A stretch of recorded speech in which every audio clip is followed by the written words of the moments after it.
Hello mga ka-reels. Flex ko nga pala sa inyo yung nabili kong heavy duty power bank. Ayan. Yes, proven tested ko na po siya dahil ilang years ko na siya gamit pero working pa din. Araw pabaharap test ko lang siya nabili pero hindi ko lang alam kung magkano na yung price niya ngayon. So check ko na lang yung shop kung magkano yung price niya. At isa sa mga nagustuhan kong feature to is meron siyang, pakita ko, outlet. Ayan. For type C and micro USB. Meron din siyang 4 na ports. So, depende dun sa gadget or appliances na gagamitin nyo. So, meron din siyang flashlight. So, paano siya i-turn on? Press mo lang yung power button ng 2 beses. Ayan.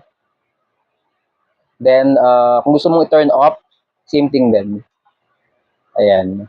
So, yung screen niya is made of glass. So, very careful lang para hindi siya mabasag. At meron din siyang battery percentage para malaman mo kung ilang percentage na yung gagamit mo.